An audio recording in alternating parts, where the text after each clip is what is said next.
की आवाज जब नहीं सुनाई दे रही थी, सन्नाटा छा गया और समस्त ऋषियों ने देखा, ओहो, आवाज इसलिए बंद हो गई क्योंकि भीष्म जी निर्वाण को प्राप्त हो गए। युधिष्ठिर को शोक होने लग गया, आंखों से आंसू, लेकिन क्योंकि राज सिंहासन पर बैठ करके राजा कहलाने के अधिकारी हो चुके हैं, लोगों के सामने यदि आंसू दिखाएंगे तो दूसरों के आंसू कैसे पहुंच पाएंगे। इसलिए राजा को रोने का भी अधिकार नहीं है, वो रो नहीं सकता सबके सामने। भगवान श्री कृष्ण ने युधिष्ठिर से कहा, भीष्म पितामह की अंतिम अंत्येष्टि क्रिया संपन्न करवाओ। तो अपने आप को संभाल करके ततो युधिष्ठिरो गत्वा सह कृष्णो गजाद्वयं पितरं सात्वयामास गांधारीं च तपस्विने। उनकी क्रिया संपन्न करके हस्तिनापुर में जाकर के और गांधारी और बड़े पिता धृतराष्ट्र को उनको सांत्वना दी। महाभारत के युद्ध में जितने मारे गए थे उनकी क्रियाएं संपन्न हो गई, उनको सांत्वना दी। और पित्राचा अनुमता, भीष्म ने उपदेश दिया था, राज करते समय धृतराष्ट्र से अनुमति जरूर लेना। दिन भर में जो जो क्रियाएं हुई हैं, जो जो राज्य किए हो, जैसा किए हो, उसको आखिरी में आकर के उनको निवेदित करना, तो वह अपना पुत्र समझते रहेंगे। उनके कोप का भजन अथवा उनके दुख के हेतु तुम नहीं बन पाओगे। दूसरी बात, इन कृष्ण की सम्मति से कुछ करना, ये भी अनुकूल नहीं। तो तुम जिन धर्म संकटों में फंसने की या जिन गलत रास्तों में चले जाने की कल्पना कर रहे हो, तुम कभी भी गलत रास्ते पर नहीं चल पाओगे। आज्ञा स्वीकार करके युधिष्ठिर ने राज्य वैसा ही चलाया। सूत जी कहते हैं, इस प्रकार से 8 ताइयों को समाप्त करवा करके भगवान श्री कृष्ण ने युधिष्ठिर को राजगद्दी पर बिठाया और 3 अश्वमेध यज्ञ करवाया। अश्वमेध यज्ञ करा करके और धर्म के राज्य में पहले तो दुर्योधन अधर्म का राज्य चल रहा था, अब धर्मराज युधिष्ठिर का राज्य चल रहा है। इस कारण से काम वर्ष पर्जन्यम, बरसात को आने में बेटाइम नहीं, जिस ऋतु में बरसात होने हैं, जल की आवश्यकता है, उसी ऋतु में बरसात होनी है। ये नहीं कि कभी जनवरी में बरसात होना शुरू हो जाए तो कहीं मई जून में बरसात हो रही और बाकी श्रावण आषाढ़ भादों में जहाँ बरसात की जरूरत है वहाँ तक जनता त्राई बचा रही है और सूखा पड़ा हुआ है। ये ऐसा क्यों? यहाँ ये शास्त्र कहता है, धर्मी राजा राज करे, प्रजा सुखी बसे। अगर धार्मिक व्यक्ति राजा बनकर के शासन चलाता है और उसकी देखा देखी जनता भी अगर धर्म का अनुसरण करती है, तो फिर जिन देवों की कृपा से हमारी जिंदगी चल रही है, वो भी अपने कर्तव्य को समय पर करते हैं। इंद्र भी समय पर बरसात करते हैं।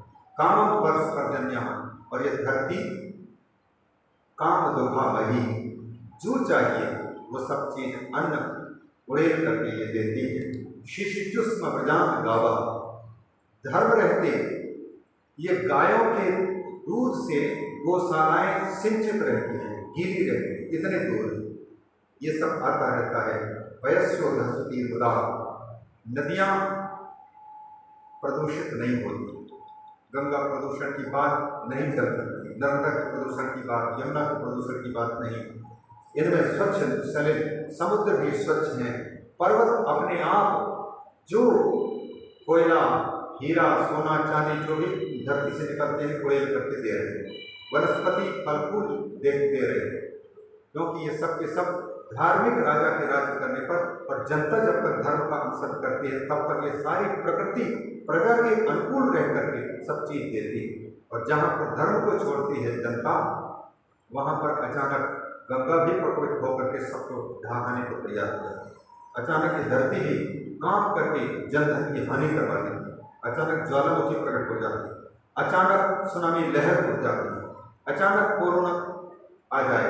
ये सब के सब कदम, क्योंकि हम प्रकृति को खुश करना नहीं जानते, शास्त्र जैसा बताते वैसा चल नहीं पाते, तो फिर ये शास्त्रों की आज्ञा, ऋषियों की आज्ञा के उल्लंघन का परिणाम हमको भोगना पड़ता है, समझते हुए।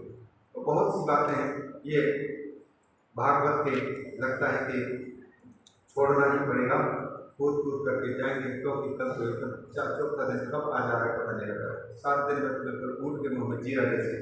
हमने सोचा कि 2 टाइम की कथा मिले है, हमको खूब मन के जितने भी वो है भड़ास है उसको निकालने का अवसर मिल जाएगा, लेकिन हमको लगता है कि वो पूरा नहीं कर रहे, क्योंकि वाचन जब करते हैं तो वो एक एक श्लोक को वहीं टिकाऊ हो जाती है। यदि ग्रंथ को चुपचाप कर दें और कल्पना से जो जो बातें आती जाए उनको कह करके निकल जाएं तो शायद किया जा सकता है।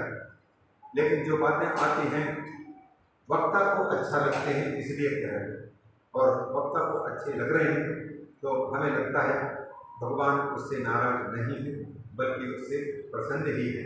और इस प्रसन्नता का लाभ न केवल वक्ता को, न केवल आयोजक को, बल्कि समस्त श्रोताओं को भगवान की प्रसन्नता प्राप्त हो। इन्हीं शब्दों के साथ पूज्य महाराज श्री के मुखारविंद से आशीर्वचनों की प्रार्थना करते हुए वाणी को विराम देने के पूर्व भगवत नाम का आश्रय लोग लें, तब तक मैं की व्यवस्था करूँ। गोविंद गोविंद गाइए रे मन राधा मुकुंद हरि गाइए। गोविंद गोविंद गाइए मन राधा मुकुंद हरि गाइए। गोविंद गोविंद गाइए मन राधा मुकुंद हरि गाइए। मन राधा मुकुंद हरि गाइए रे मन राधा मुकुंद हरि गाइए। बोले गोविंद भगवान की जय।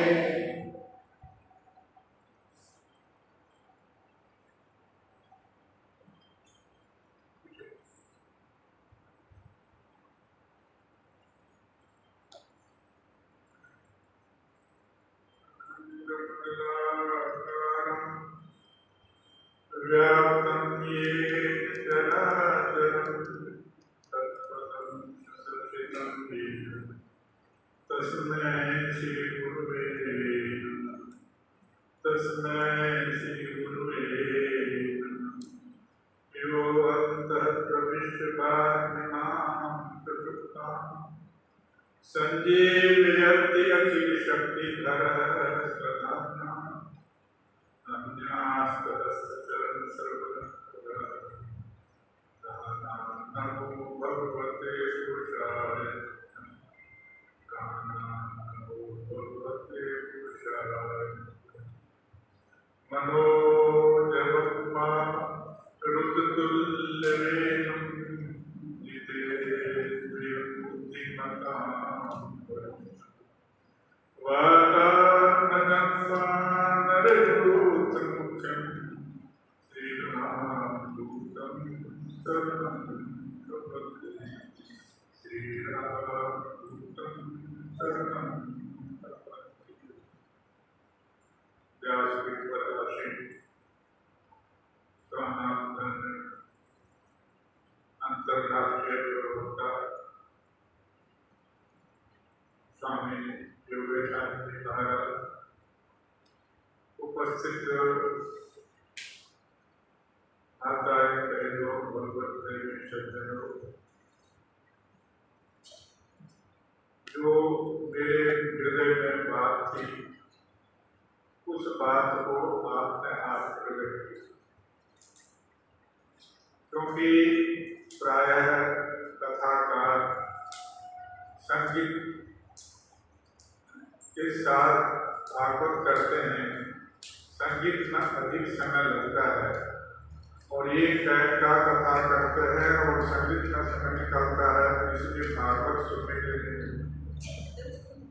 महाराज जी ने पूछा कि संगीत गाय। मैंने कहा आपसे कथा से बढ़ के संगीत नहीं है, आपके जो अंदर ज्ञान का भंडार है उसको सुनने के लिए हम ललायित हैं और आप अपने भंडार को हमारे सामने देते हैं। वो बात महाराज जी ने अपने मुखार से कहा, लेकिन भागवत 7 दिन में सुना नहीं जा सकता। यदि 24 घंटा व्यक्ति भागवत श्रवण करे तो भी उनकी व्याख्या करना मुश्किल है। बहुत सुंदर महाराज जी ने इतने सही ढंग से समझाया, शायद अनेक वक्ता नहीं समझा सकते। आप कितने स्कंद में पहुंच गए महाराज जी? तो कितने स्कंद में आ गए? ये प्रथम स्कंद की 9 में प्रथम स्कंद के 9वां अध्याय। इसके पहले अनेक प्रकरण आपके सामने आए। इसमें एक प्रकरण ये भी है जन्मभरत का, दूसरा प्रकरण सांख्य शास्त्र का प्रकरण था, कपिल ऋषि का। दोनों प्रसंग इतना महत्वपूर्ण है। अनेक सारे भागवत के एक एक अक्षर मेरे को, जब मैं वाराणसी यूनिवर्सिटी में अध्ययन किया तो वहाँ के प्रोफेसर ने मेरे को बोला कि आपको रिसर्च करना है। मैंने कहा महाराज किस विषय पर रिसर्च करना है? बोले भागवत। मैंने कहा भागवत तो नाच गान करने वाले पुस्तक है, इसका दर्शन के विषय कहाँ है? लेकिन जब रथ यात्रा तो प्रकरण लेकर तब से प्रत्येक वर्ष भागवत सुनते हैं। भागवत में दर्शन के अतिरिक्त कुछ विषय है नहीं,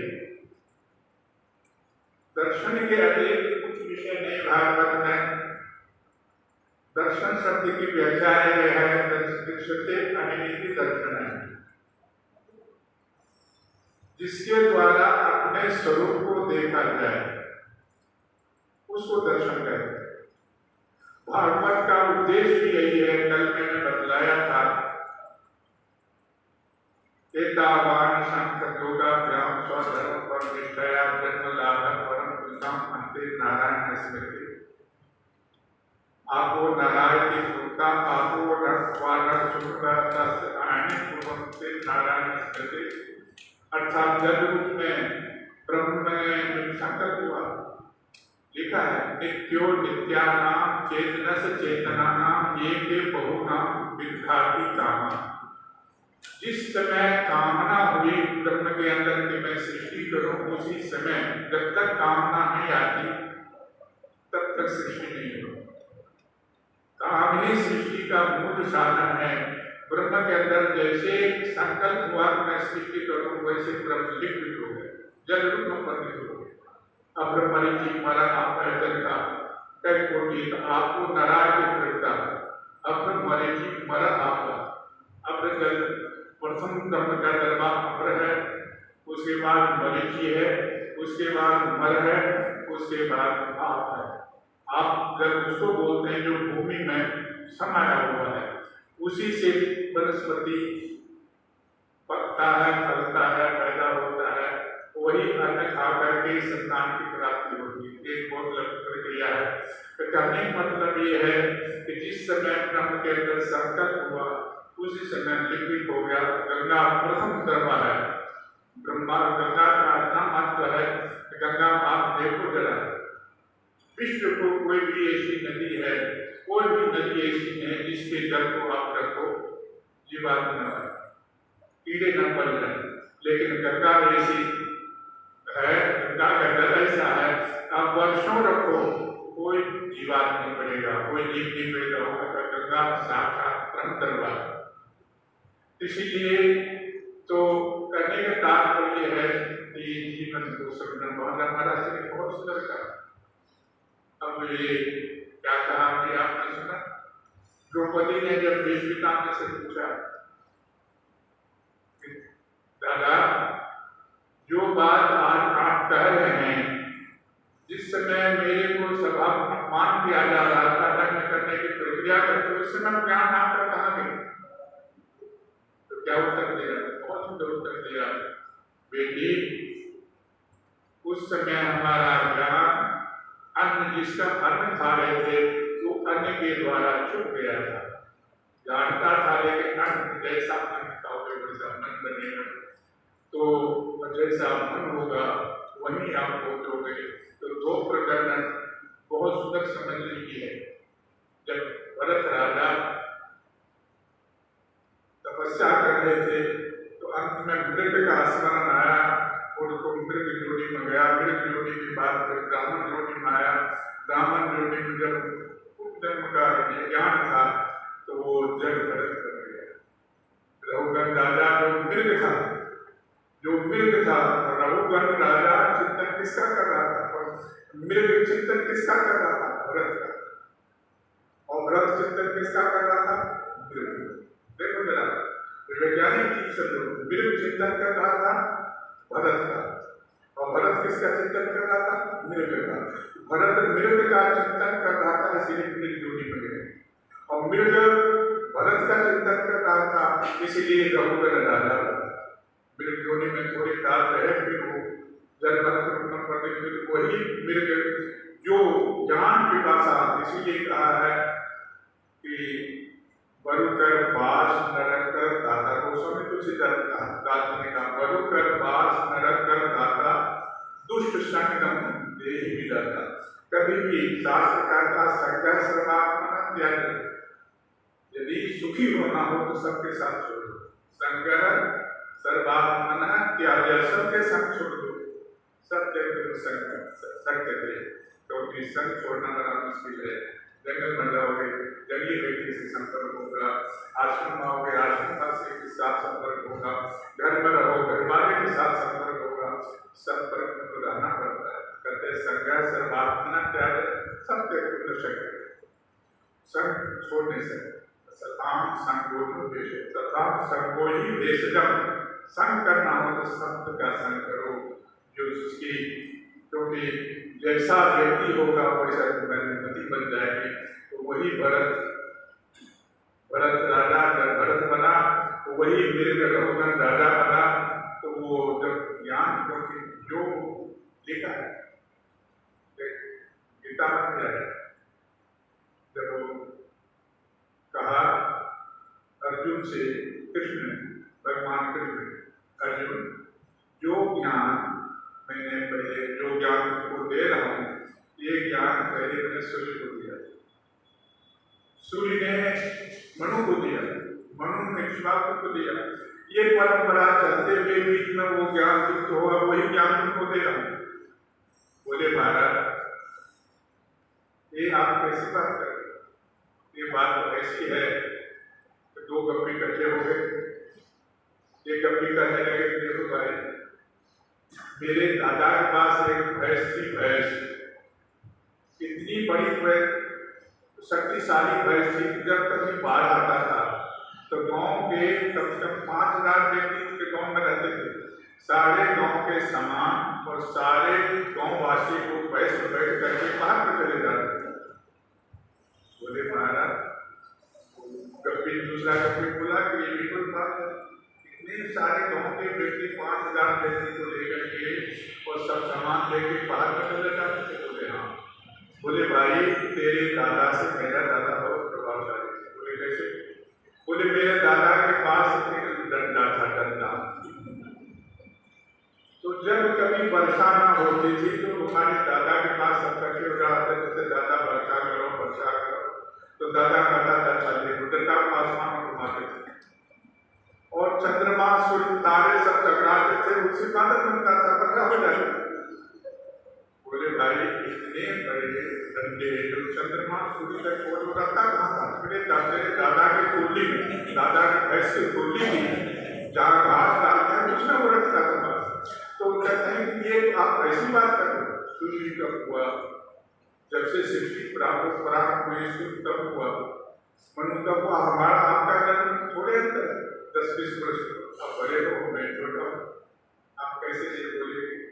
अर्जुन मुझ में तुम में है भेद यही, मैं नर हूं तुम, मैं हूं संसार के हाथ में, संसार हमारे। भगवान भी जन्म लेते हैं, भगवान का जन्म कल्पना, मनुष्य भी जन्म लेते हैं। बस इतने ही है, एक सफेद पॉलिथीन में बंधे हो के आता है, सफेद पॉलिथीन हो, पारदर्शी हो, अंदर बैठे हुए सब कुछ देखता है। कांच के कोई मकान बना हो, अंदर बैठे हुए सब कुछ देखता है, और काले पॉलिथीन हो तो उसमें कुछ नहीं दिखाई पड़ती है। हम अज्ञान के साथ जन्म लेते हैं, परमात्मा ज्ञान के साथ सब कुछ जानते हैं। तो कहने का मतलब ये है कि जो जन्म लेता है व्यक्ति, कहते हैं कि जब राजा भरत से पूछा कि राजन, कहानी बहुत लंबी है, कुछ समय बहुत है, हम चाहेंगे ये दोनों मित्र हैं, शिवानंद जी महाराज, योगेशानंद जी महाराज, दोनों परम मित्र हैं, और दोनों कथा के अद्वितीय वक्ता है। देश विदेश में आप भी प्रचार करना, तो मेरे पास हमने आपका भी सुना, आपका भी सुना। महाराज जी से भी यही कहा, आपको ज्ञान हम संगीत में नष्ट करना नहीं चाहते, क्योंकि संगीत तो आएगा लोगों को, तो लोग भागवत है, संगीत भी भागवत नहीं, 12% संगीत है। यदि एक दो कथाकार होने को मिला, एक अब से पहले एक डोगरे की महाराज, एक कृष्ण का, दोनों कभी संगीत नहीं रखते, कथा में संगीत नहीं रखते, लेकिन अब वो प्रचलन हुआ क्योंकि अब कृषि में बहुत आदमी है, क्योंकि शुद्ध मक्खन खाने के लिए तो हजम करने की शक्ति नहीं है, क्या करेगा? मक्खन तो बढ़िया है, लेकिन जब उसके शुद्ध मक्खन है, उसके हजम करने की है ही शक्ति नहीं है, समझ नहीं है, तो ये शुद्ध मक्खन बता रहे हैं। आपको उस तरह से शक्ति आनी चाहिए मक्खन हजम करने के लिए।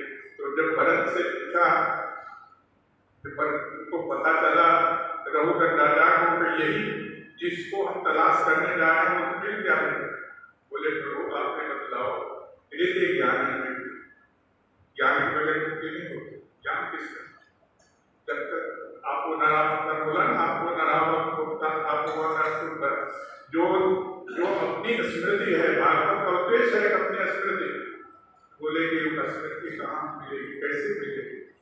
बोले राजा, ज्ञानम विशुद्धम परमार्थमेकम अनंतरम व बहिर्धर्म सत्यम प्रत्येक प्रशांतम भगवत सत्यम यद वासुदेव कवेरो। जिस ज्ञान के तलाश करने के लिए जा रहे हो के बाहर नहीं है, कहीं बाहर नहीं मिलेगा। कहते हैं कि वो तुम्हारे अंदर है, और जो बाहर है, सिया राम में सत्यज्ञानी करो प्रणाम जो वाले। जब तक अंदर तुम प्रवेश नहीं करोगे, तब तक बाहर का स्वरूप नहीं दिखाई देगा। कहते हैं ज्ञानम विशुद्धम परमार्थ लेकर वही परमार्थ अवस्था है, अनंतरम वही अंदर है, वही बाहर। जैसे जल मछली जल में है, जल में मछली है, उसी प्रकार आप उससे भिन्न नहीं हो। बोले उसके प्राप्ति कहते हैं तपस्या से नहीं मिलेगी। कभी कभी तपस्या भी दिमाग में वर्धन करते, इतने वर्धन नहीं करता, कभी कभी अभिमान पैदा करते। क्योंकि एक बार की घटना है, नारद जी ने कहा कि मैं तपस्या से ज्ञान प्राप्त कर लिया हूँ, तो शंकर जी के पास करते देखो, मेरे पास तो कहा, लेकिन कृष्ण को नहीं जाना। विष्णु के पास गया तो वो तपस्या भक्ति नहीं, विष्णु को भी रुलाया और खुद भी रोया। देखो माया नगरी में जब हुआ तो खुद भी रोया। तो अभिमान व्यक्ति का क्या है, मुक्ति में बाधक है। तो इसीलिए रघुवर राजा तपसा नाते तपस्या से नहीं मिलने वाला नहीं, न तपसा नाते न जया यज्ञ करना, क्योंकि यज्ञ से संसार की सृष्टि में करना आवश्यक है। यज्ञ से संसार की सृष्टि हुई, यज्ञ देवास्मान धर्माने प्रथम न्यास, ये सब वेद का वाक्य है। यज्ञ से संसार सृष्टि हुई, यज्ञ से संसार का पालन होगा। यज्ञ में संसार का विनाश है, समावेश है। तो कहते हैं ये